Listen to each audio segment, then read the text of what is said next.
Hey, everybody. Good evening and welcome back to Silver and Black Today, an Odyssey original podcast covering the Las Vegas Raiders. Thanks for being with us tonight. A big night for Raider Nation. Of course, earlier this afternoon, new general manager Tom Telesco and new permanent head coach Antonio Pierce had their press conference. So it's all official. The work now begins. Appreciate you being back with me here. I am Scalco Branson. Mo Moten is on assignment. Was supposed to be with us, but the Jim Harbaugh hiring. Yeah, Jim Harbaugh hired by the Los Angeles Chargers tonight to be their head coach, their new head coach. So Mo's off doing that. So you got me tonight. We got a couple things coming up. We're going to hear from Tom Telesco. We're going to hear from Antonio Pierce from the press conference today. We're going to go through that a little bit here as we move along throughout the show. The other thing we're going to do as well is talk about Tom Telesco's history with the Chargers. 11 years. So he's 11 years. We got a lot of record to go by, and not just the team's record on the field, of course, which you know the history there, only 2 playoff wins in those 11 years, 1 division title. So you look at that, but we're going to go through that in the second segment. In the third segment, it's all about you. Yes, our Raider Nation mailbag. We got voicemails, we got emails. So we will get to that in the third segment tonight on this special live edition. If you're not listening to us or watching us live, and I will be chatting with you guys a lot tonight too as you guys come into the chat. Hey, Brian, good to see you, man. MDM, thanks for being there as well. And a lot of folks in the chat already. Carlos and Fuego's there. A bunch of folks. We're going to get to that too, and we will have a great conversation. And we will have the mailbag, which is always fun. We love doing the mailbag here at Silver and Black Today. But you look at what happened today. So we heard from the new leadership as well from the Raiders, and that included Tom Telesco. Of course, a surprise, his hiring. Well, some of you pushed back on me and said, well, Scott, it's not a surprise he had 2 interviews. Yes, I know. But remember, for the last 2 weeks, what we have said, Daniel Salas, hello, man. Be careful on your commute. But what we heard for the last 2 weeks was it was going to be Ed Dodds or Champ Kelly, or maybe even our show that you saw on yesterday, Mo and I, which we recorded it on Monday. That was the conventional thinking. We might even get both of them. We might see Ed Dodds and Champ Kelly in the same front office. Well, guess what? Curveball, Mark Davis throws, and he goes with a experienced general manager. I say experienced as far as being a head GM, as Tom Telesco has said. And he'll talk about that in his press conference in the clip we play for you. But the idea there was, that's why it was a surprise. Wasn't a surprise that he was interviewing. It was a surprise that they chose him after the candidates they brought in as well. So that is the thing that you have to see is the fact that it was different. And you can understand it, right? And we'll talk about this as we move along. You can understand it. Antonio Pierce, a first-time head coach, and that's not unusual in the NFL anymore, right? So, and I go back to when this whole coaching, once Pierce got through the end of the season, both Mo and I advocated, well, if you can hire a Jim Harbaugh, you hire him. But it turns out maybe Jim Harbaugh wasn't interested in the Raiders. Maybe the Raiders weren't interested in him.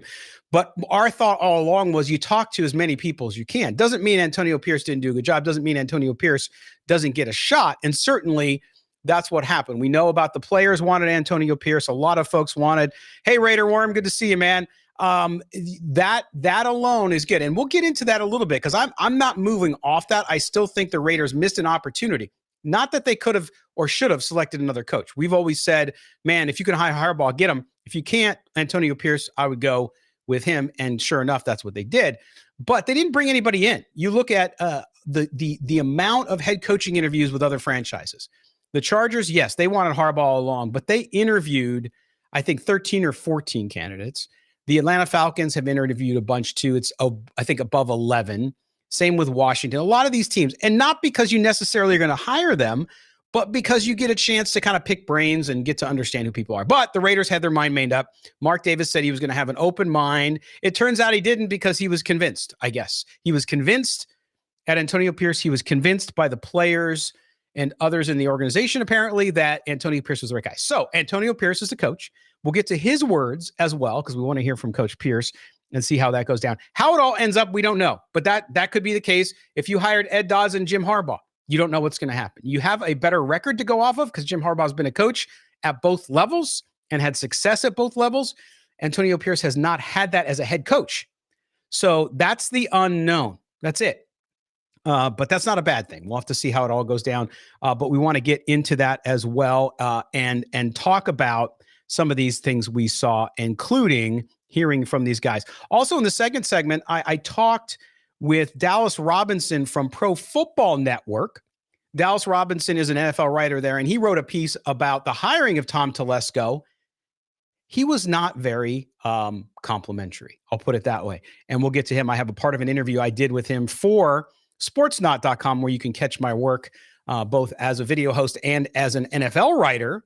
And again, both positions here, I think for the vast majority of Raider fans, not all of you, vast majority of Raider fans are happy with both hires. I would say more are happy with the Pierce hiring. It's a little more mixed on the GM hiring, but I think most of you, from the feedback I've gotten and seen online, are excited that he's gotten good players in the past. And we'll delve into that too. How well has he done in the draft? The Raiders have had horrible drafts, as you know.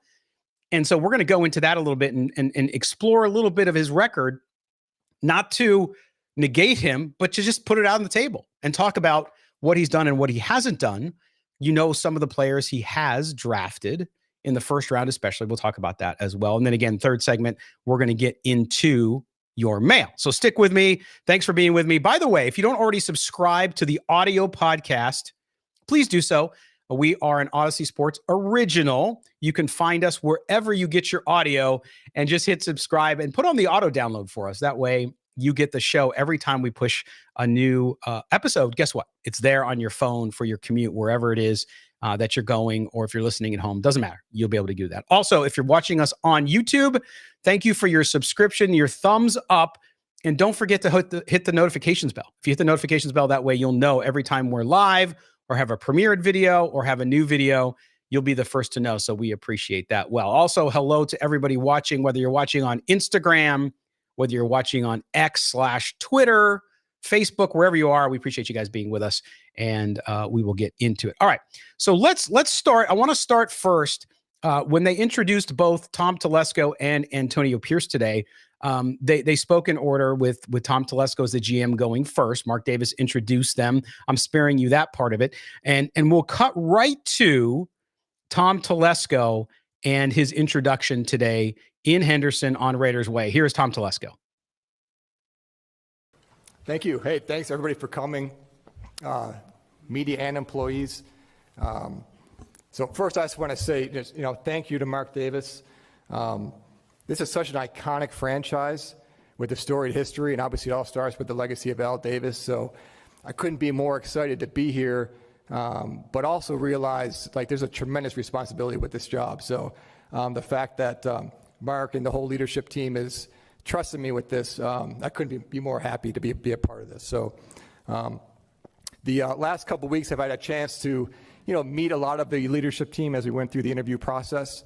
They like to think, obviously, Mark was the leader of that process, but Sandra Morgan and Larry Delson, Richard Seymour, who's right here, Kenny Herrock, who's a legend in our business, and Tom Delaney. So it was a great process. It was fun to go through, and I can kind of tell from the first interview, there was a connection and a fit, and I think that's really important in this league, to feel that, and I felt that at the first time through. So, and when I came back the second time, when Antonio was in there, I kind of felt that same thing. So it's so important to me and my family to be a part of the right fit in this league, and there's no doubt this is it. And again, just really thankful that they saw the same thing in me. They saw that same fit and that same culture fit. So, and another thing I'll say is, I haven't been here long, but when you talk about the Raider way or the Raider tenets of commitment to excellence, just win, baby, once a Raider, always a Raider. I mean, I've heard of it, I know of it, I've seen it, but when you walk in this building, I mean, you can feel it. And I haven't been here long, but there is no doubt. I mean, first of all, you see it tangibly. I mean, this football facility is jaw-dropping for me. I've never seen anything like it. It's amazing. The resources are amazing here. That's a credit to Mark Davis and what he's put into this team. But you see that right off the bat. But the second part is, And the Raiders are known for this as far as how they treat their alumni, how they treat their former players, how they treat the families. And it is something that other NFL teams and really all professional sports teams, they try and duplicate what they do here, but nobody does it like the Raiders. And you can feel that in this building. You can feel it from the employees. Like last night, 6 o'clock at night, my wife gets a call from Ainsley Moore, who works in football operations, and she kind of gave my wife a rundown of what's going to go on today, what's going to go on in the future. And she was so nice, so detailed, so organized. My wife gets off the phone. She's like, wow, these, they've got it there. Like, they know how it works. And that's important. To win a championship, it's more than just, the head coach and general manager. It takes everybody. So to see someone like that right off the bat, hey, look, this is how you treat people, and this is how organized and detailed we're going to be. It's just a great example for the whole organization. And then lastly, I'm really excited to partner with AP right here. You can tell in the interview, right, it was really my interview, but you could tell, like, he has that leadership trait that a head coach has to have. And it's really, to me, it feels more like, not so much follow me, but join me, which I like in football, because he's right in it with the rest of us. And I think, your football team takes on the identity of your head coach. And that's what we're going to have here. That's what we're going to build around. I'm excited to start this partnership, and I couldn't be more excited to be a Raider. So I'll leave it with that, and I'll pass it over to our new head coach. All right, there you go. Tom Telesco, his opening comments. Of course, nothing. I'm sure there's things that you guys want to know about what he's going to do. Of course, he's not going to tell us a lot of that. They got to get ready for the draft coming up here. Combine coming up in February, the last week of February after the Super Bowl, and then you go right into the draft. You only got, about 6-7 weeks between that and the draft. So a lot of work to do there, but Tom Telesco talking about that. And of course, referring to Antonio Pierce and a partnership, which is what you want to hear. And after the last experience that you all had and the Raiders had with, of course, the folks, Josh McDaniels and Dave Ziegler, then, you hear that and you wonder, what's the relationship going to be like? Well, they'll figure it out. Clearly, different situation here. Coach hired before the general manager. I wouldn't read too much into it. I've had a lot of folks say to me, well, does that mean this, that? I don't think so. I think you find a working relationship. There has to be a good working relationship between GM and coach. There's been lots of examples in the NFL where that goes wrong, and one of them ends up leaving, right? A coach or a GM, depending who's kind of got the upper hand. We saw that with Jim Harbaugh in San Francisco, right? That's the reason he left in San Francisco and went back to college to coach Michigan. So you get that, you understand it, and you're like, okay, fine. So nothing spectacular there from Tom Telesco, but we'll hear, I'm sure, more from him as time goes on, and the philosophy. And we like I said at the opening of the show, we have a sense for how he works, what he does, especially when it comes to the NFL draft. But there's a lot of work to do for the Raiders. Look, they're not that far away. Mo and I said it the other night. Look, the Raiders won 8 games. They won 5 of their final 9 to get to 8 wins. So expectations for next year, if they go get their quarterback, if they improve the offensive line and improve the defensive line a little bit, get another cornerback, then guess what? Then suddenly, is it crazy to think that this team can't make the playoffs anymore? No, not at all. I don't think this is a situation like you have in Carolina, of course, where it's a complete rebuild, or even in Washington, where they got a lot of holes and a lot of things going on. The Raiders roster, to be positive about it, isn't as far away as some others are. Shield 60, good to see you. Thanks for coming in. But I'll tell you that they do have work to do. And so clearly that's the purview of Tom Telesco as the GM. But GMs, and this was interesting. A lot of you were saying, well, it's great to hear the new GM talk about, well, he needs to the coach has to have input because the coach's vision was, that's normal. That's how it should be. It shouldn't be one has more power than the other. It should be the fact that they have the opportunity to work together. So Tom Telesco says, hey, you go hire whoever the OC is. That's another big question we'll deal with over the next week or two, hopefully. But whoever that is, what system are you running? What defense are you running? What do you need? And then Tom Telesco is able to go find those guys, right? Hopefully that's the way it goes, whether it's in the draft or whether it's in free agency. So that's how it goes. That's how it's going to work. And how they work together, they'll develop it. I mean, they have not done it yet. They've only met in an interview process. So now the hard work begins. And even Mark Davis said that at the press conference. He said something to the effect of, all right, they're going to answer your questions today, and then they got to get out of here because they don't have time for you anymore. They got to go to work. So hearing that from your boss is not unusual. And the Raiders want to win, right? They want to get back to it. And I think that the goal is always to win games. And as we get into the comments of Antonio Pierce, and I'm not going to play you all of his statements, but I am going to give you, I think, a core of what he said, because I think it's important and you get a sense for him. Not different from what you've heard from Antonio Pierce since he took over as interim. But now that he's the man, he's in charge and he's responsible. He's responsible for it all. He's going to build his staff, and that staff is going to be his responsibility. If the offense fails, it's on him. If the defense fails, it's on him. Special teams fails, it's on him. All that stuff is now completely Antonio Pierce's responsibility, and he knows that, and he accepts that and relishes that. So let's get to Coach Pierce and his comments from today at the press conference. Thank you, Tom. Appreciate it. Thank you, Mark Davis, Sandra, Richard, Tom, Larry, Ken, the Raiders organization, our coaches, our players. I said at the very beginning when I had an opportunity to speak in front of everybody the first time on November 1st, I'm humbled, I'm honored, I'm excited. I'm excited. The challenge that this team took on from November 1st on, and what they embraced and what they displayed out on the field, is hats off to our organization and our coaches and our players for buying in. It wasn't easy. It was something that probably many people didn't think would happen, as you say, overnight.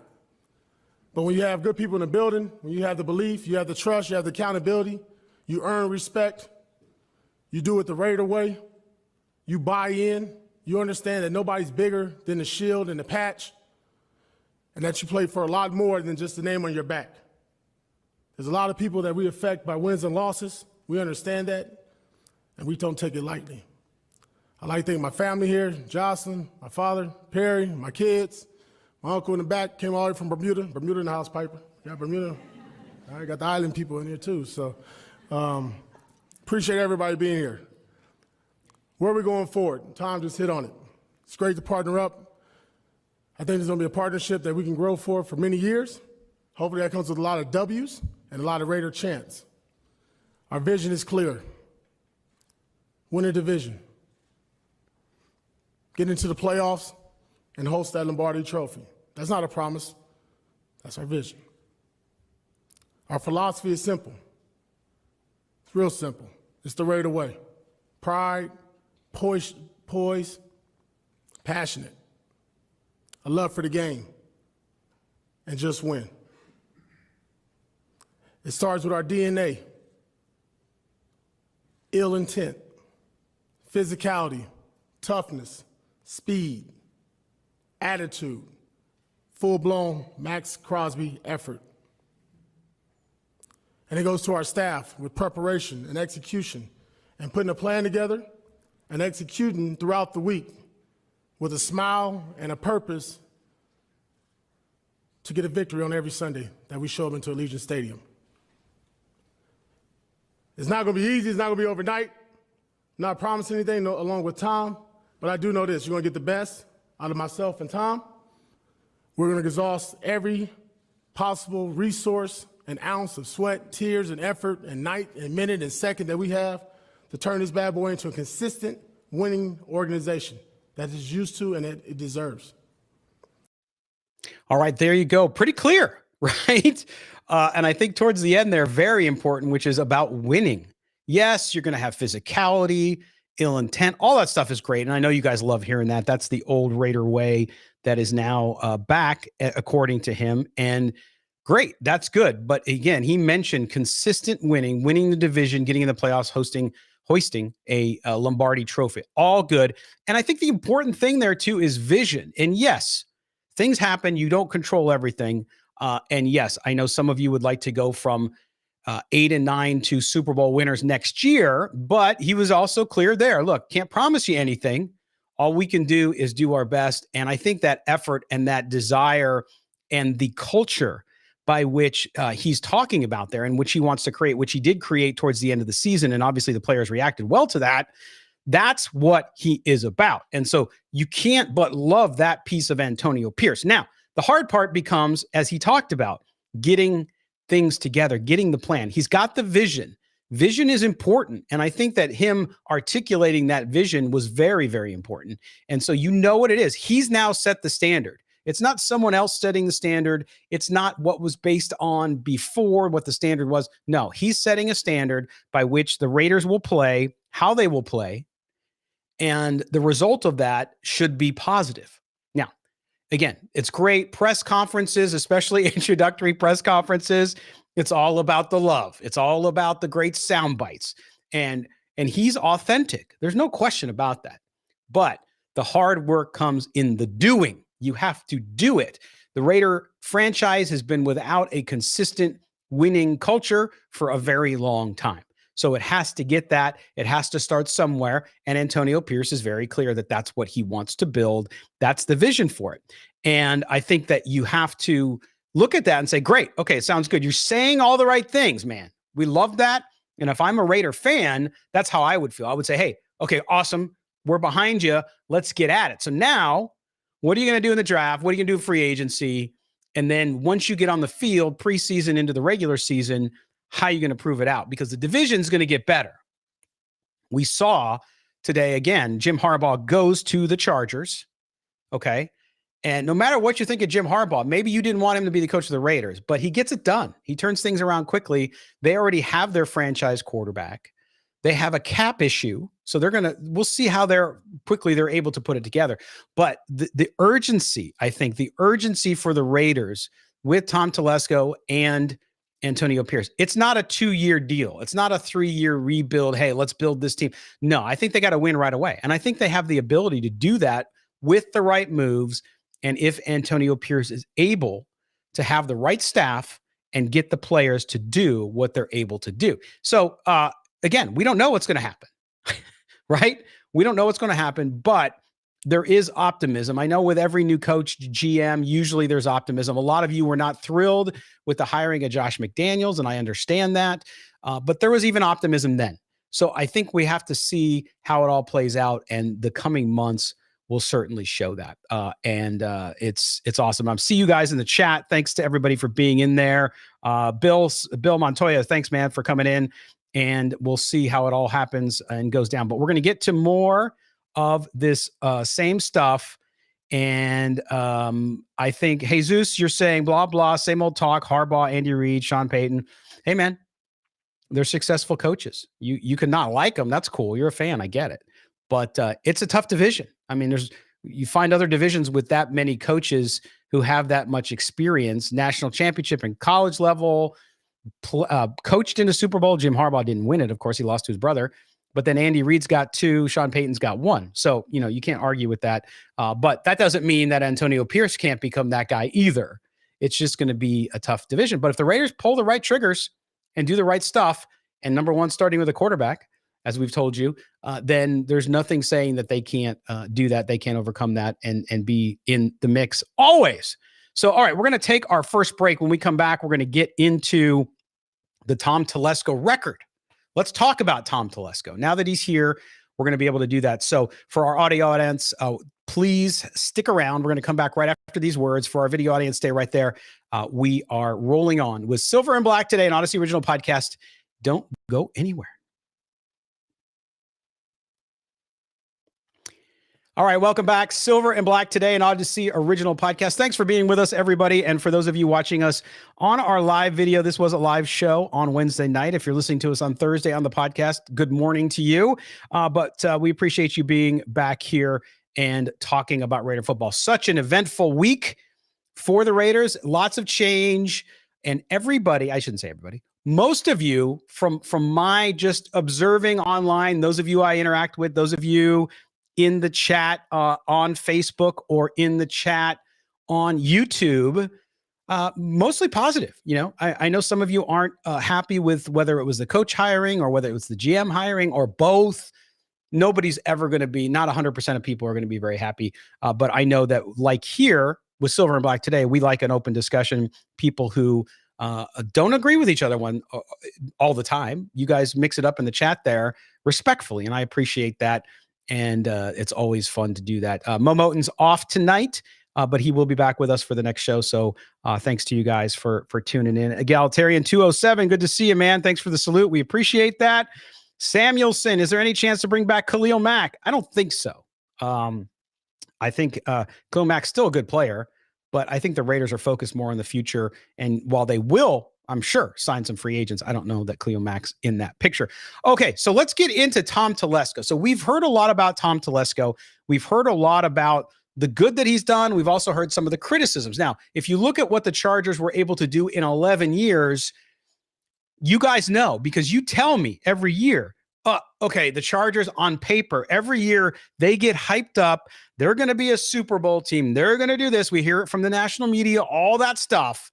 And of course, they always crap the bed, right? They do. They just do. They constantly have major injuries. That's a separate story. Raiders have a great training and medical staff. So I don't think Tom Telesco will have that issue in Las Vegas. But if you look at all of this other stuff, with what he did there, you know, from a way the team performed, it's underwhelming, to be frank. Now, hey, Jesse, what's going on, man? But if you look at Telesco's record, I think the biggest negative he has overall was the hiring of coaches. He hired 3 coaches who didn't really amount to anything. You saw what happened with Brandon Staley. Daniel, thanks so much, man. $1.99. That, of course, goes to our good friends at Raider Nation Radio and the One Nation Foundation. So thank you for your super chat there as well. So you look at that record for the Chargers, both San Diego and Los Angeles, because he was with the team in San Diego before they moved. And you're underimpressed because they've never been able to live up to any hype that they've been given, despite having pretty much a talented roster. Now, we look at that and we look at his first round draft picks, the Joey Bosa's, right? The Slaters, those type of guys, of course, Justin Herbert. And you say, okay, great. He's done well in the first round. But I think also I'm going to play both sides of the coin here. Great. Obviously pick good folks, knows what he's doing there. But where if you're picking in the top 10 of the first round, most of the time you're going to hit on those. Not all of them, as the Raiders know. But I think that overall, he's had the chance to make some of those picks and he's done well on them. Derwin James, some of those other guys, of course, he's had injury issues, but that you can't necessarily control. You don't know what's happening there. But anyway, so you look at that and you say, okay, great. But even if the team didn't perform, and remember, throughout that time, he had 2 franchise quarterbacks. Yes, Phillip Rivers, it was towards the end of his career, the last 3 or 4 years, but then they got Justin Herbert. And so he's always had a pretty dang good quarterback there. And so you think about, well, what did happen? Well, coaching. Well, a lot of people say the Spanos families, or as I call them, the Spanos goofs, they are cheap. They would not give him the money to hire a coach. True. But a lot of folks hire coaches, young coaches that were coordinators for less money than a Jim Harbaugh. Okay. So they go out and hire Harbaugh tonight. And that is somebody that also isn't necessarily, I mean, he's an expensive guy, right? He's an expensive coach. The report I saw before I went on the air was 5 years, didn't see the money yet. But either way, that criticism is like people give an excuse to Tom Telesco. Well, the Spanos wouldn't. But still, if you hire a good young coach, if you don't have enough money to go out and hire a big name, right? Somebody who's got a bunch of experience, then you kind of have to sniff it out and figure it out. We've seen all the names this year with Ben Johnson and some of these other guys, Robinson from the Rams, who the Raiders are interviewing. Those guys were in the same position. So Tom Telesco missing on the coaches seems to be the biggest, I think, negative that I can see. But then you also have the draft. So we talked about the first rounders, but when you get past the first round, Telesco's record with the Chargers has not been stellar.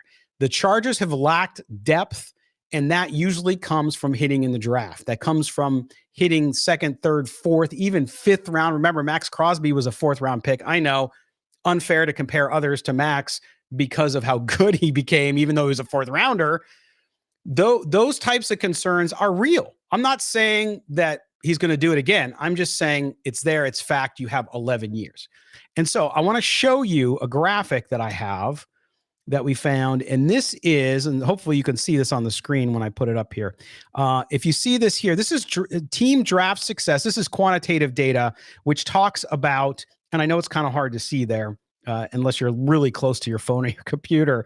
But if you look, this is in essence how the teams have drafted successfully as far as the overall players taken throughout all rounds, right? And the draft is a crapshoot. There's no question about it, right? You need to nail more than you lose or miss on. But if you look, the Chargers under Tom Telesco, this goes back to 2013 to 2022, so it doesn't include last year. You look at this, and the Chargers were 4th from the bottom, and 2 above them was the Raiders. So over the course of from 2013 to 2020, actually, the Raiders score higher there from a percentile. The bottom number is the percentile, like is how many of the draft picks basically hit. The Chargers were just above 40%. The Raiders were in the same vicinity. So this includes all draft picks. So it's not just based on the first round and all the great ones you hit on. It's also based on those that you did not. So looking at this chart and you're like, woof, okay.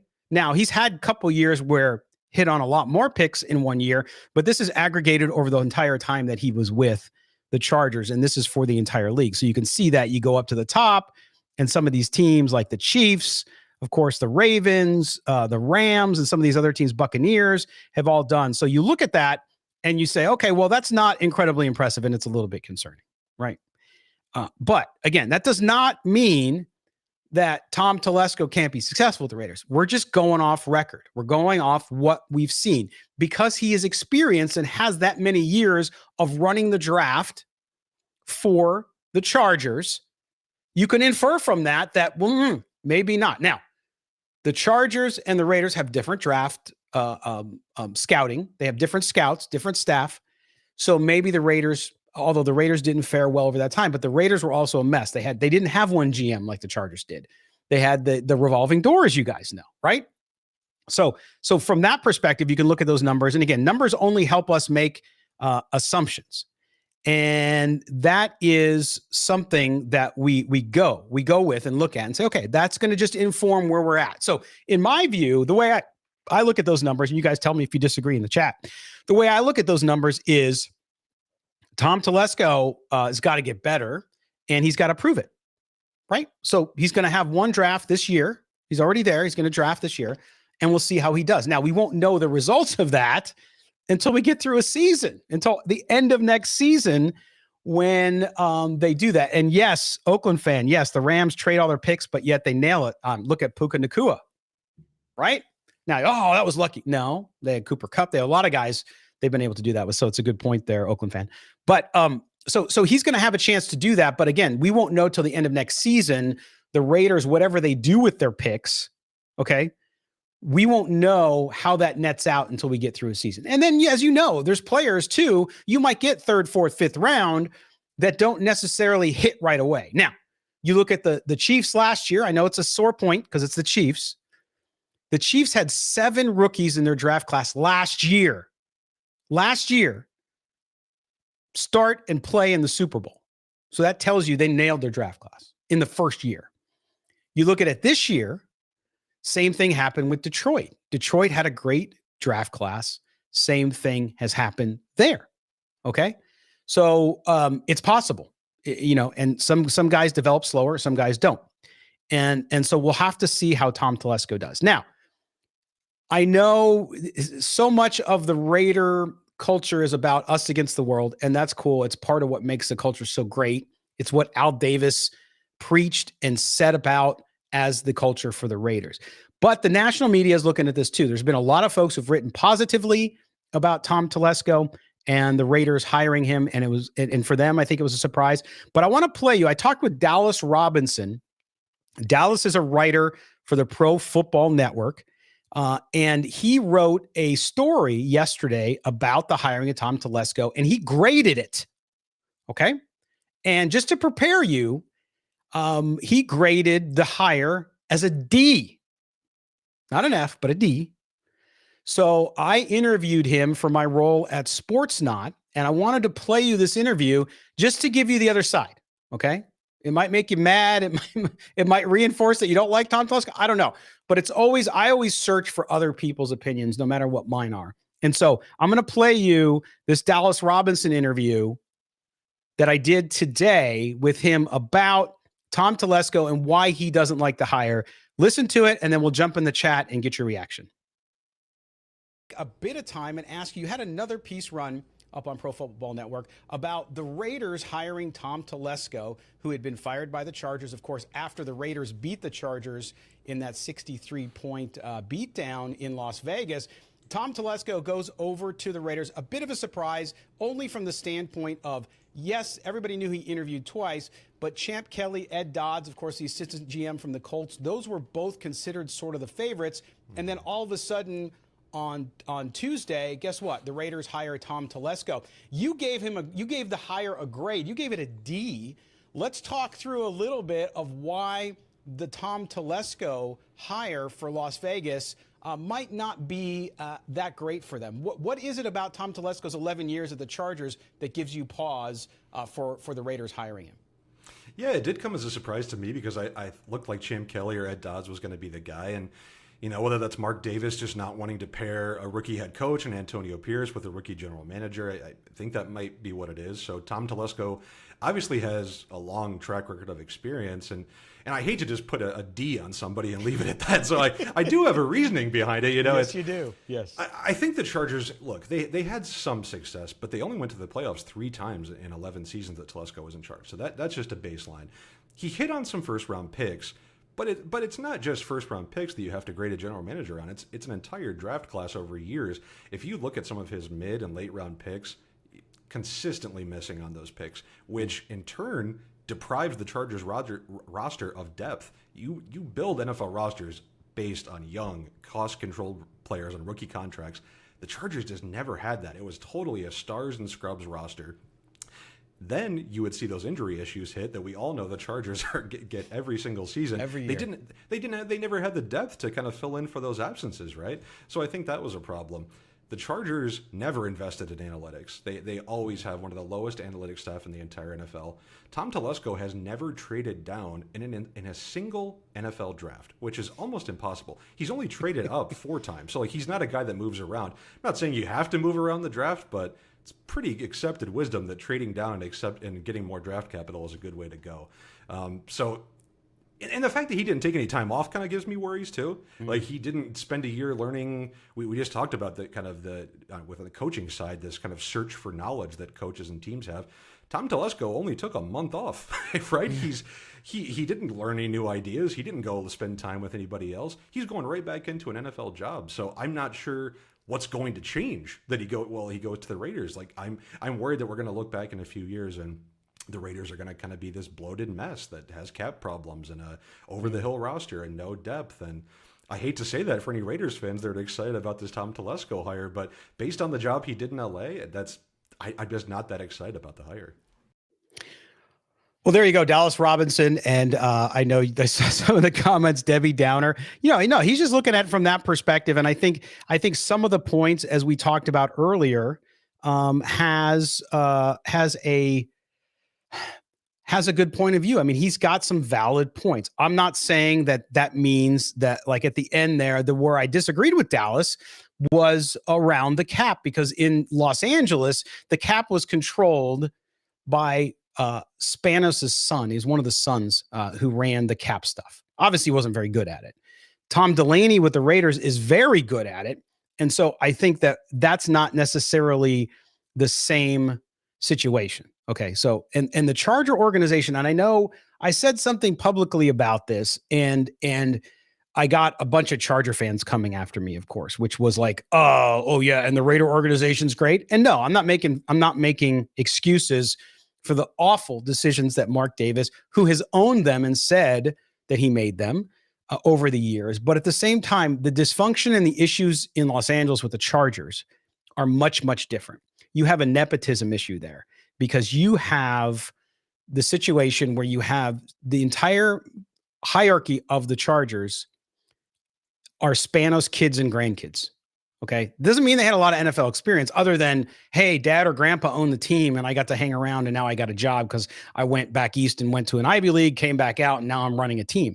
So I think it's a very different situation. So that in itself is different.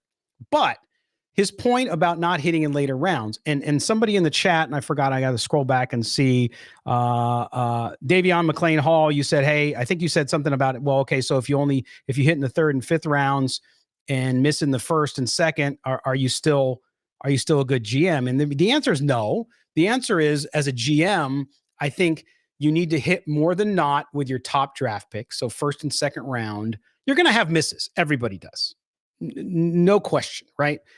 And so you'll have some of those, but you can't do them to, like the Raiders under John Gruden continually 3 straight years, with the exception of Josh Jacobs and of course Max Crosby, who was a 4th rounder. He wasn't a 1st or 2nd rounder. Missed. And look what it did to the franchise. It set the franchise back. Now, you have to hit in those middle rounds. You remember what Mike Mayock famously said? He said, where you make your bread and butter as an NFL team is the 3rd to 5th rounds. That's what he said. And actually he's right. Now, they executed there in some good cases. You look at what they've been able to do in some of the middle rounds, and they got a couple guys, including Max Crosby. So that's fine, but you have to consistently hit throughout. Like, you can't great first round and suck in the rest, and you can't suck in the first and second round and be good in the 3rd and 5th round and expect your team. Because now in the NFL, especially with the economics, guys, with the economics, the most valuable thing in the NFL is a player who performs at a high level on a rookie contract.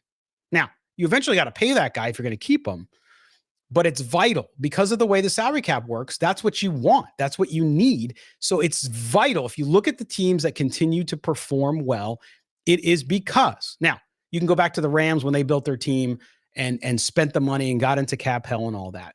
It worked. You can do it for a short period of time, but if you're going to build a consistent winner, you have to do it through the draft, and then you pepper in the free agents. No question. You add if you're a player away, for example, if you're the Raiders, you got your quarterback, you got all this, and man, you just need that stud defensive end. And there's a great one on the market. Then you spend the money to go get it. But the reason you can spend money on a big free agent, by the way, is because those guys on the smaller rookie or the less expensive rookie contracts where they're locked in and you control them for 5 years, they're performing. That's what allows you to go out and get some of those big names, and you've seen that with other teams. So that is all a big part of this. So that's why the Tom Telesco situation with hitting later in the draft and all that is important, because when you look at the history, that's what we see from him. Again, doesn't mean the same thing will happen with the Raiders, but you can infer from it that it's a weakness.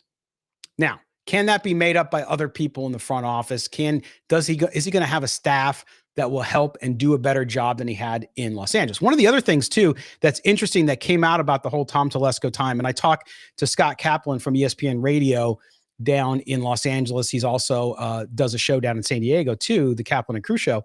And I was texting with him after Telesco. I said, give me the skinny, because he's covered the chart 20 years. And he really likes Tom Telesco. He really likes him and said, hey, no, he's a good dude. He's good. And we got into the conversation about the Chargers investing so little money in analytics. Okay. The Chargers have 3 people on staff that do analytics. That's very small for a NFL team. So that's part of it, I think. Now, so you say, okay, well, Chargers again being cheap. They're not cheap when they spend money on players. They're all cheap in other areas. And so what that happens is, or what happens with that is, then you don't, it impacts scouting. It impacts all sorts of things. Now, the bad news is the Raiders only have 4. So apparently the Raiders don't invest. They invest more, but they don't necessarily invest as much as some of the other teams you see around the league. With the influx of money into the Raider organization, my hope is that Tom Telesco learned that in Los Angeles, and he, in his discussions with Mark Davis and of course Antonio Pierce, maybe said to them, and one of the reasons he took the job was, hey, we need to increase budget and staff around the analytics piece so that we can make better decisions. Because all the analytics do, they don't make decisions for you, analytics. They're informative. So you can make the best decision you can. So I think that's, to me, what I'd like to see out of them. And hopefully they do that. We'll see if that indeed happens. But the falling off after the second round for Tom Telesco, also free agent signings, he's had a couple really good ones. Obviously, Khalil Mack was one, but he's also missed on some too. So we'll see that. But we'll get more in depth on that as we go along and we look at the Raiders roster and what they do there. So that's sort of what we're looking at for the Tom Telesco situation. But let me know what you guys think. I see you guys arguing back and forth about coaches, which is fine. It's all good. That's what the chat is there. And Dave, you obviously are not a fan of AP being the coach. And I understand the point of view. I think, I would not get on your fellow Raider fans if they disagree. But you know what? Antonio Pierce is going to have the opportunity to prove those people who don't think it was the best choice wrong, as will Tom Telesco. And Dave, I understand you're pissed off. I get it. I've heard a lot of folks same way. I get it. Hey, Dark Dank Vader, how you doing, man? Cheers to you as well. Appreciate that. And what do we got here? We got another one that says the key to this is keeping Tom Delaney. Absolutely. And we'll get more into that. But when we come back next week, we'll get a little more into roster. I think we got to start talking about that as we get up to, of course, the legal tampering period. So free agency and all that doesn't start till March. So we got a little bit of time. But again, it's just one of those situations where you're going to have a lot happening between now and then. The next big domino to fall, folks, is got to be who Antonio Pierce hires as his offensive coordinator and fills out the rest of his staff. Patrick Graham, again, interviewed in Seattle. So there's no guarantee Patrick Graham stays. So we'll see if that happens. But my concern is this, is that I am not a big fan, and I understand Antonio Pierce, Marvin Lewis and Tom Coughlin as advisors for him is huge. I got nothing. Mentors were so important to me in my career, and I love that. But I will tell you that my issue is if Antonio Pierce starts hiring quote unquote coaches out of the Marvin Lewis tree, that's not going to be a positive to me because they have not been successful. If you look at those that have been head coaches and those that are still around the league in other positions, I would be concerned with that. That's my only concern. It's valid until it's not. So we'll see what they do. I think you need somebody at offensive coordinator who is progressive. You need somebody at offensive coordinator who's not somebody who I'm going to bring in a scheme. No, it's somebody who's going to come in and be a designer. What do you have? What's the talent you have? What do you want to create? Don't come in with a preconceived motion of I'm going to run this offense. Yeah, you might have a base offense, but you need somebody who's going to come in. Somebody like Frank Smith, who used to be the Raiders tight end coach, who went to Miami. He doesn't call plays there. I get that. But he went with Mike McDaniel. Mike McDaniel hasn't proven anything out yet because the Dolphins crumbled at the end of the year, partly due to injury. But I do think that that's the kind of person you need. So I want to see, he talked about vision in the press conference. I want to see vision and I want to see forward thinking, especially with the offensive coordinator. So we'll have to see if that happens, but that's going to happen hopefully soon. We'll see what's going on. Remember, the teams that are still in the playoffs, those 4 teams, if they're talking to somebody with those teams, they can't bring them in for an interview till they're out of the playoffs. So it'll be interesting to see how it all plays out. All right. We're going to take our final break here for our audio audience. If you're watching us on video, it'll only be a few seconds. When we come back, we're going to get to one of my favorite things, and that is the Raider Nation mailbag. We got your voicemails, we got your emails, and we're going to close the show out with that. All right. So we appreciate you guys being with you. I'm Scott Branson. This is Silver and Black Today, an Odyssey original podcast. We are coming right back with your messages. Don't go anywhere.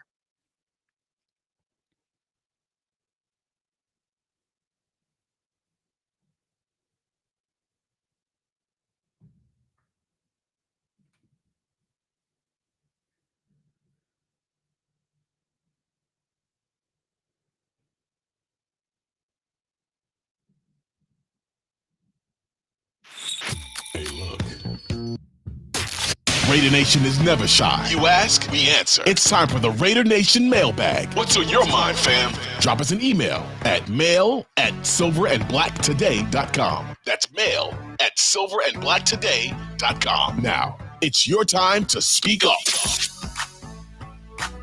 All right, here we go. It is time for the Raider Nation mailbag. Appreciate you guys. Got a lot of messages, so we're going to get through as many as we can today, so we appreciate that. And I have some emails too I'll read. Some of you guys are too shy. Too shy. And I did see our good friend, our resident comedian, stand-up comedian, AJ DeMello's in there. And I know where AJ stands. And AJ, I got your emails, but they're 5 minutes long. No, so I got one of them. One of them, somehow the file got corrupted. So the second call I'm going to play, so stay tuned. So I don't know what the first call said because the file somehow got messed up. So we'll get to that here in a second. But we're going to get to your messages right away. And we'll see what you guys have to say in the chat. You guys always have great things to say. So we're going to get to that right now as soon as the music goes down. But anyway, do us a favor. If you don't already subscribe to the channel here on YouTube, please do so. Hit the subscription button. Also hit the notifications bell. The bell's the most important thing because you will not know when there's a new video. Even if you subscribe, the bell makes it much easier to find, and you'll see when we have new videos up. Also, do me a favor, give us a thumbs up there and subscribe to the audio podcast wherever you get your audio. All right, let's get to the first call here on the Raider Nation mailbag. Scott, Mo, appreciate all the work that you guys do. Really enjoy the show. Just to sound off about the Telesco hire, I know the initial reaction to put a positive on it, people are going to say, well, he drafts really well. Bosa, Henry, Williams, James, Herbert, Slater, the list goes on and on. Yeah, that's fine and dandy, but let's talk about how the Chargers got in those draft positions to begin with. That team constantly underperformed to be put in those draft positions. So before we start saying, well, he was a brilliant draft strategist, well, yeah, if you had Joey Bosa sitting in front of you when you were on the clock, would you not pick him too? Same thing with Derwin James. Same thing with Rashawn Slater. If they're there for a reason because your team wasn't good enough to pick in a different draft slot. So before we start singing his praises about how great of a draft strategist that Telesco is, let's discuss why he was put in those positions in the first place. I see that this has got shades of Rich Bisaccia written all over it. You had the right guy in the building, and you decided to let him walk for the splash hire. I just don't know that Mark Davis is learning his lesson from his past mistakes. I think that's the definition of insanity right there. Thanks, guys. Appreciate you. All right, there you go. I didn't get a name there. I didn't leave a name. Make sure you guys, when you call in, you give your name. I just want to give you a shout out so we know it's you. But some interesting points he makes there, and I think they're valid. And I think too in the chat, Cammy's there, and he says, "Hey, why are most of you judging already? Let the new season start before you break down. Stop assuming things are going to go wrong." I don't disagree with you, Cammy. I think that, but for all of you guys that are longtime Raider fans, which I think is most of you, then I understand it. It's been a long time, and it's been a crazy 25 years of ups and downs, especially the end of Al Davis's life. And of course, after Al Davis, it's been very, very difficult. So I understand people's skepticism on one side, but on the other side, it's like, hey, to believe, you got to see some proof. And so I think people just want some proof. And right now we're all just guessing. Mo and I come on the show, people, oh, you're just guessing. Well, of course we are. I know we call him jokingly Mostradamus, but he doesn't actually see into the future. Nor do I. If I did, I would be at the sports book every day, and I probably wouldn't be doing this anymore because I'd be traveling all over the world every day with a lot of money. So there you go. But I do think that he brings up good points there, and I think that's a general, if you're looking for people who are not supportive of that hire, that's a good example of it. But thank you for your call. I don't know what your name is. If you're in the chat tonight, let me know it's you. If it's not, just drop us a note, and we'll get to that. All right, we're going to get on to the next call. Here we go on the Raider Nation mailbag. Hey, Silver and Black today. This is Nelson Nobles calling from Dumfries, Virginia. My question is, since we got GM Tom Telesco, do you think that we will draft Jaden Daniels.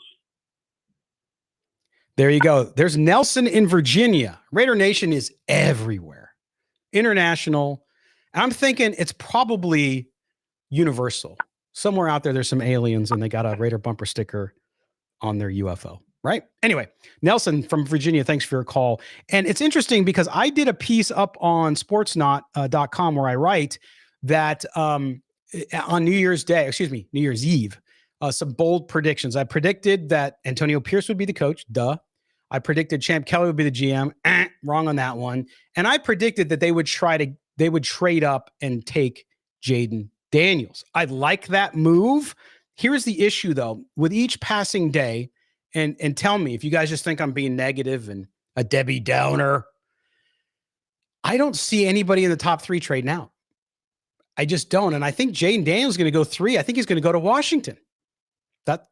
I'm just saying, I think that it's going to be really hard. I think the Raiders need to do everything they can. I know all of you don't agree. Everything they can to move up there as high as they can get in the draft. But if they can't get to number 3, maybe number 4, if there's some kind of surprise, then guess what? He's going to be gone. I really believe that. Unless something happens crazy with pro days or combine, whatever, then I think that's going to be an issue. So if the Raiders can't get in the top 3 or 4, I don't think any of those 3 quarterbacks are going to be there. And I know, the Bears might trade. The Bears are not going to trade out. You can come back here and tell me I was wrong, and I will do some public humiliation for you. I will make a video of doing something really stupid in public that's embarrassing if the Bears don't take Caleb Williams. That's how sure I am they're going to take Caleb Williams. Then you got the Patriots, Drake May. Then you have the Washington Commanders. All 3 of those teams desperately need a quarterback. So that's what's moving against the Raiders and their desire to get a quarterback, even if they're going to move up. Now, crazy things can happen.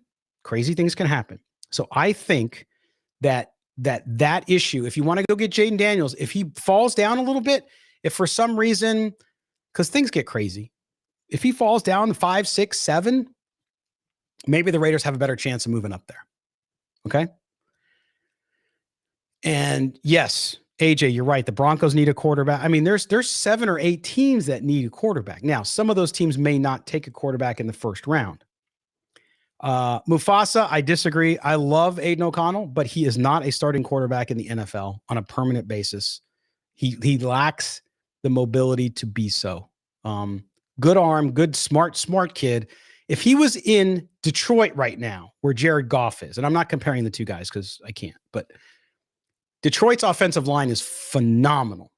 They have a great running game. They have good receiving core. They have great tight end, Laporta. If AOC was on that team, he'd be very successful.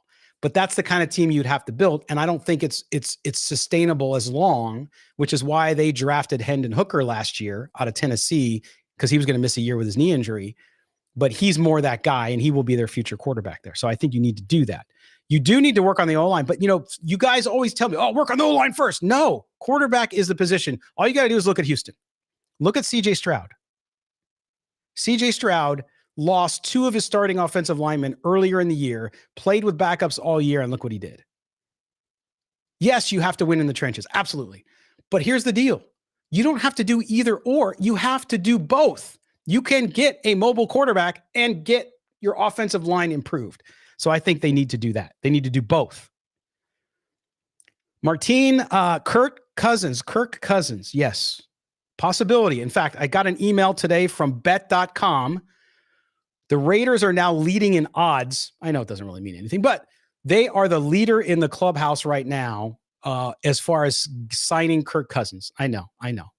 But Kirk Cousins, if you're going to get a young quarterback who's not a first rounder, and let's say you got to wait till the 2nd or 3rd round where a guy might need a year or 2 or 2-3 years to develop, but he's the guy, whether it's a Penix or a Nix or somebody like that, then I could see doing that. I don't see it happening overall, but I do think that the Raiders have to get an experienced veteran quarterback who is more mobile.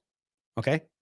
Doesn't mean not a running quarterback. Again, as Mo always calls it, functional mobility. And I think that's what they need to do. And that's what's going to go on. Thanks, May Spitfire. Appreciate you. And so they're going to do that. I still am on board with, I'm still on board with the idea of bringing Justin Fields in because it's cheap and you're only committed for 1 year. So if Justin Fields comes in and competes with AOC and competes with a rookie, so you have 3 quarterbacks in camp. So Fields would be your veteran. Then you have a rookie, and then you have Aiden O'Connell, who's technically a veteran, although he'd be a second-year player. You bring them in and let him compete. If O'Connell wins the job somehow, then he wins the job. But if Fields comes in and wins the job and does really well, you have a 5th-year option on him because he's on his rookie contract. You can exercise the tag in his 2nd year. So, yes, you'll have to give him a raise because they'll go based on the franchise tag number, which is still a good number. If he did really, really well, if he balls out and the Raiders make the playoffs because he's done so well under whoever the offensive coordinator is and Antonio Pierce, then great. Then you tag him for a 5th year. And then, yes, then you'd have to pay him $45 million a year. But if he puts together 2 stellar years as a starting quarterback and a lot of the crap you saw in Chicago doesn't happen again, and I know it's a big if, but if that happens, why wouldn't you do that? Now, if he comes in next year, doesn't win the starting job or starts and isn't, and we see the same thing we saw in Chicago, inconsistencies and this kind of stuff, then you can let him go after 1 year and all it cost you was $6 million. Tell me, yeah, okay, you got to give draft capital. So what? I think it's a great option. Bill, it's not true he hasn't done anything. He's shown flashes, especially at the end of this year, but he's got a lot of potential. Again, $6 million, Bill, 6. That's it. It's worth the risk. Yes, it's risky. I agree with you. He hasn't proved enough to say, oh my God, that's your starting quarterback for the next 10 years. I agree with that. I'm not arguing you there. But I think it's a cheap option to bring in with a lot of upside and not much downside, especially if you're already drafting a rookie somewhere and you have Aiden O'Connell there. Why not? Try it out. See what happens. All right. There you go. All right. We're going to get to our next call. And again, thanks to Neil from Virginia here on the Raider Nation Mailbag on Silver and Black today. Hey, this is AJ from Sacramento. AJ. I already called, but I just want to stress the fact that the Raiders let the Chargers get Jim Harbaugh, and we got Happy Seconds GM. So I feel like we should be negative until they give us a reason to be positive. I'm not rooting against the Raiders, but I'm not being talked into anything. Don't be talked into anything, Raider Nation. Make them prove it. Make them prove it, because guess what? Jim Harbaugh is going to prove it. He's probably going to kick our butts, and it's Mark Davis's fault, okay?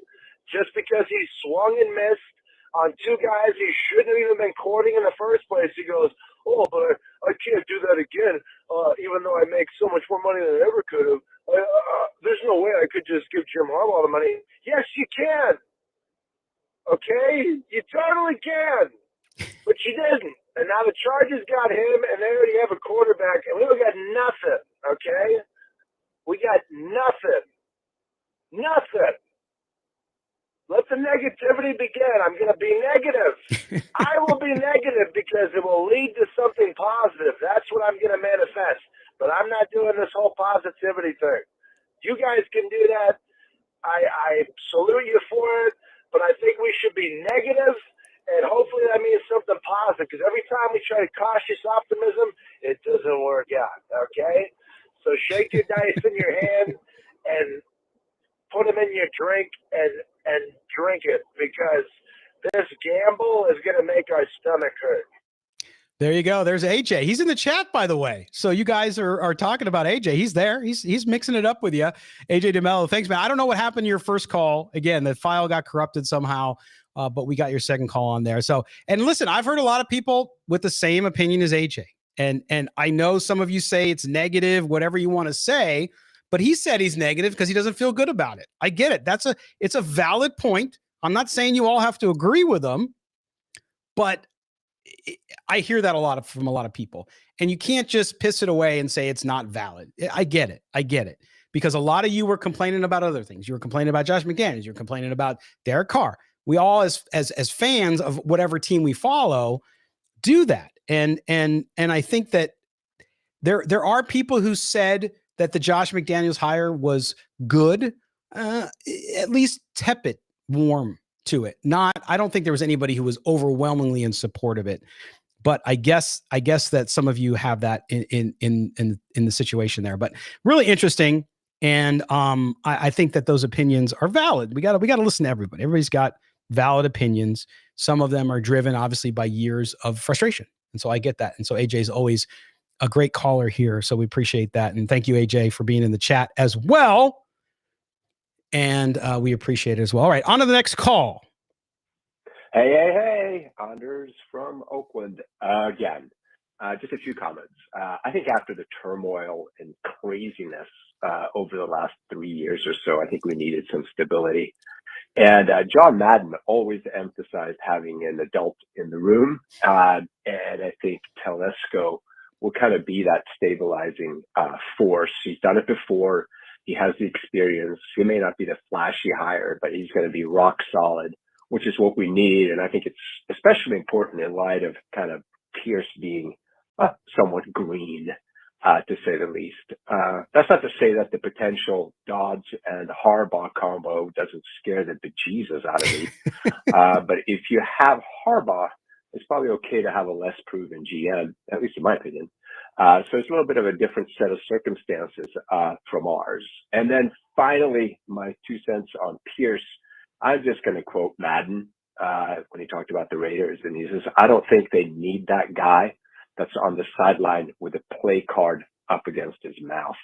I couldn't agree more. Anyway, have a good one, guys. Thanks for a great show, and go Raiders. All right, there you go. Anders, somebody who contributes here on the mailbag a lot, so we appreciate that and his comments there too. And I think he's realistic. I know somebody, Harbaugh sucks. No, he's a good coach. And Dropkick Murphy 99. What do you mean by Harbaugh inherited a playoff team? You mean this year? They weren't in the playoffs this year, the Chargers.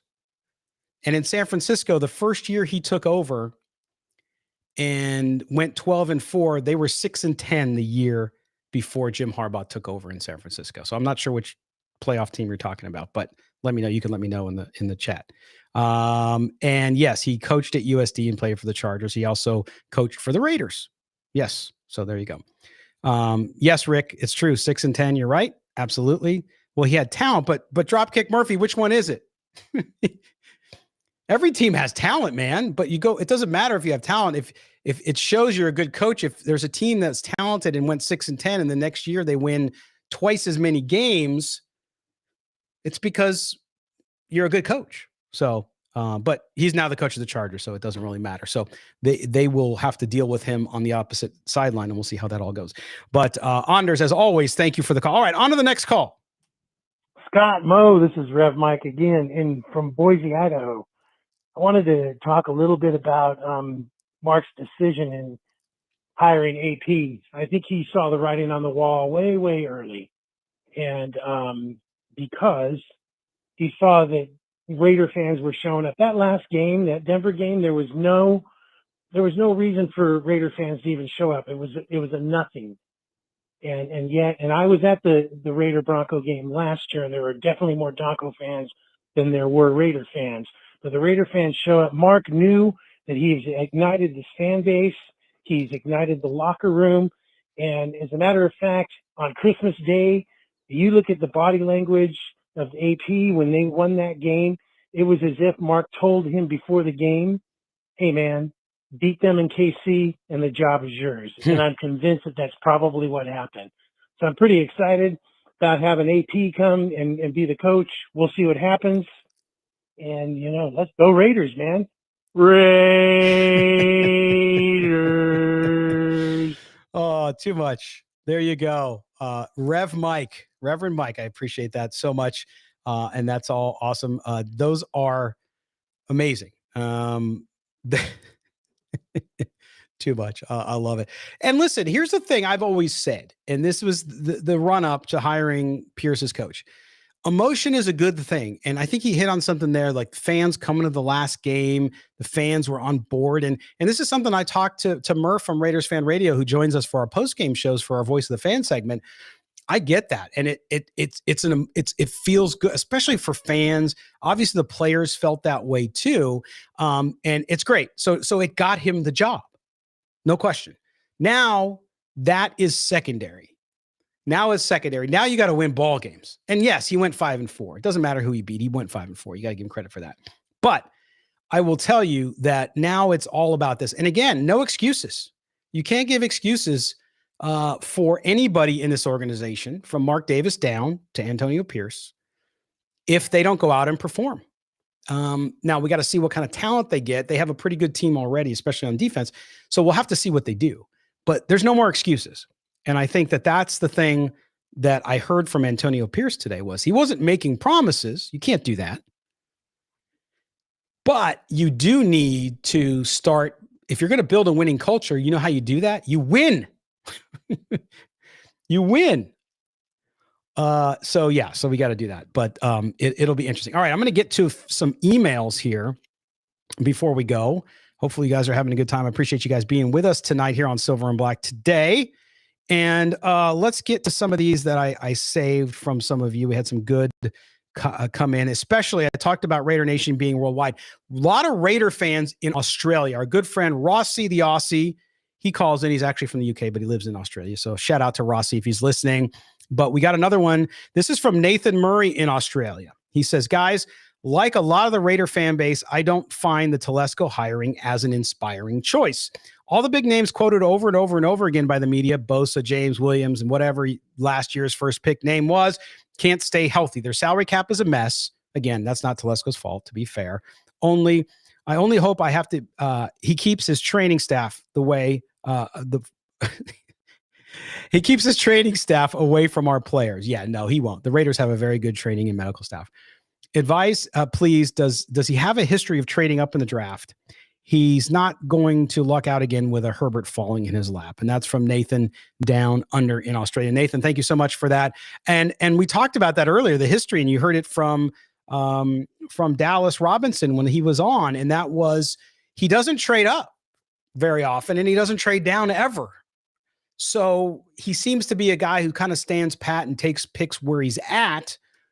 That could change easily, right? You know, Mark Davis, the direction he has could be, dude, you got to get a quarterback. You got to do whatever you got to do. I'm on board. Let's go. So we'll see. We won't know until April. But Nathan's concern is real because it's based on history. So until the history changes, that's what's going to happen. So we'll have to see how that goes. All right. Now we move on to Nodak Raider. He's from North Dakota. So again, another Raider listener, North Dakota. He's in Fargo. Don't you know, he says as a joke. And here's what he says. Nodak Raider says, I think this team of AP and Telesco has great potential. Experienced roster builder with a good track record and a coach that has been able to get the most out of what he has. This is how Detroit is doing it. Get a great roster paired with a leader. Hoping Patrick Graham is back, and all we need is an offensive coordinator. And we might be looking at the next Detroit. I'm getting more optimistic with these moves. I want to see who the OC will be and the quarterback plan. Again, that's Nodak Raider up in Fargo, North Dakota. Man, thanks for your email from the Great White North, at least in the United States, Great White North in North Dakota. So thank you for that. It's a good point. I hate to make comparisons. Look, Dan Campbell's a different guy. D'Amico Ryan's in Houston, different guy. I get wanting to compare and say, well, they did it. Why can't we? And so I get that. But I wouldn't necessarily remember Dan Campbell had this first year won 3 games. I think this team's in a much better position. So I think the expectations have to be higher. So if Antonio Pierce goes out next year and wins 7 games, it'd be a massive disappointment, right? I think so. You tell me what you think. Now, if they don't get a quarterback, maybe. I'm not making excuses. I told you no excuses, but it would be interesting to see what happens there. But potential, yes. Potential is potential, and it means nothing unless you execute. So we'll have to see. But thank you, Nodak Raider, for that one. All right, we go on to Brian Silva. Brian's in Elk Grove, California. He says, what if we don't go after a top quarterback this year? Instead, we trade down for more picks, especially with Telesco on board. But again, Brian, Telesco has never traded down. He doesn't trade down. Hasn't done it at all. Just to say. Take D-line, O-line, linebackers, edge runners. Hire Apollo Creed to teach Aiden speed and footwork. That's a great one. Apollo Creed. Lots of talent that COVID delayed coming out from college. This is true. It's a heavy draft. Brian and Elk Grove, thank you for your email. We appreciate that so much, and for you being part of Silver and Black today. So I get what you're saying there. They have to get a quarterback. Have to. If they don't get a quarterback, it's a massive failure of an offseason. Now, does that mean they get a first-round quarterback? Not necessarily. That would be my desire, and I think they need to do everything they can. Doesn't mean they'll be able to, though. If they can't, then they need to, I don't think they necessarily need to trade down, but they can get somebody in the second round. And if you do that, if you get a second-round guy or a third-round guy, then what you have to do is you're going to have to go get a veteran. And the veteran pool this year is not very good. We talked about Kirk Cousins earlier. Who else are you going to get? Jacoby Brissett. I mean, that's it. So if you really like the rookie you drafted, then you might go get a guy like Jacoby Brissett who's going to come in and be a placeholder. But I just think that has to be the number one priority.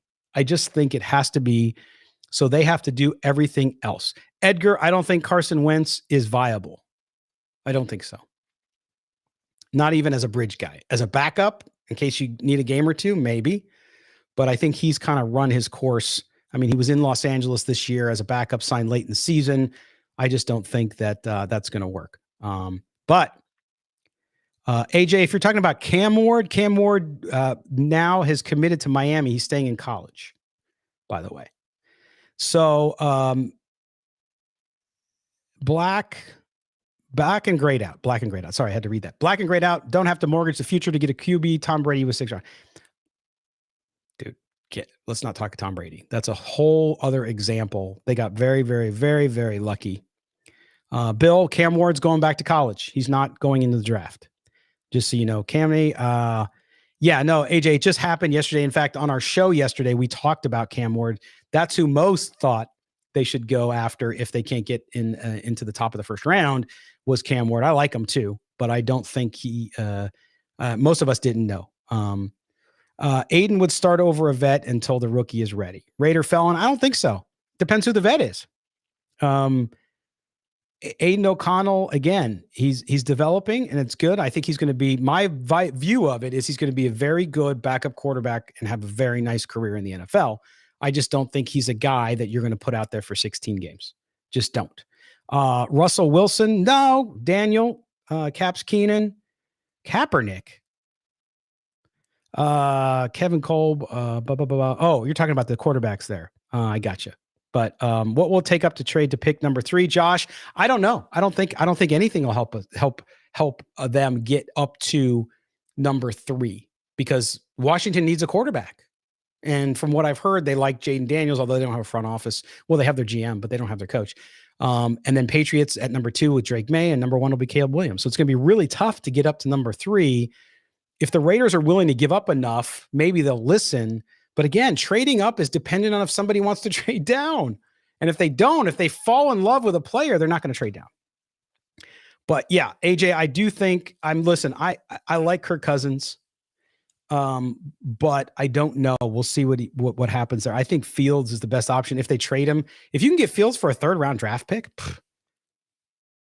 I just think so. I think that's worth it. But we'll see. We'll see what else pops up. And you never know, names that suddenly become available that weren't available before. So we'll have to see how that all runs down. But we appreciate it. And we appreciate you guys with all of these great emails and voicemails. Do me a favor. If you're going to want to be on the show next time here on the mailbag, do me a favor. Just call us. It's area code. You ready? Got a pen? Or if you had a memory where you can memorize numbers, 702-900, 702-900, 7869, 702-900-7869 is the number to call and leave a voicemail to get on the air with us. Or you can email us at mail, not M-A-L-E, M-A-I-L, mail at Silver and Black Today. That's mail at silverandblacktoday.com.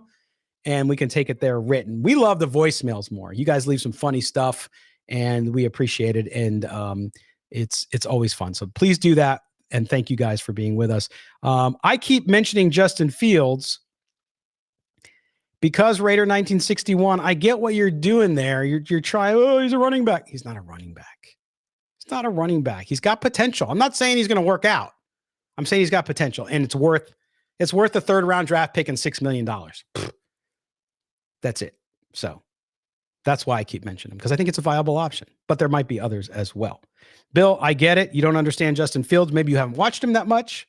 I've watched him a lot. So that's the other thing is with my role, I watch the entire league, almost every single game, at least once. So I think that's one of those things that you need. Yes, the OC failed Fields, and that's Luke Getsy, who the Raiders have interviewed. So if Luke Getsy is the offensive coordinator, we might go off the air because it would be a very poor choice. And obviously it would guarantee that Justin Fields isn't coming to the Raiders. But we'll see how it goes. No, Daniel, he does not get $40 million. He gets 1 year and then whatever the cap, and I'll look it up while you're here, man, just to make sure what what am I looking for? Oh, I know what I'm looking for. It is the franchise tag for quarterbacks. Maybe you're right. Maybe it is 40 million this year. I can't remember what it is. 32 to be exact. So yeah, you would tag him. But here's the deal, Daniel. If he goes out, it's 32. Yes, you got it, Daniel. If he goes out next year and the Raiders win 11 games and he looks great, why wouldn't you want to give him $32 million? Or next year, it'll probably be $38 million. Why wouldn't you? And then in the second year, yeah, you give him $30 million. And let's say he falls back down again and he goes back to where he was this year or the year before. You let him go. He's on the 5th-year option. He's a free agent. You can let him go.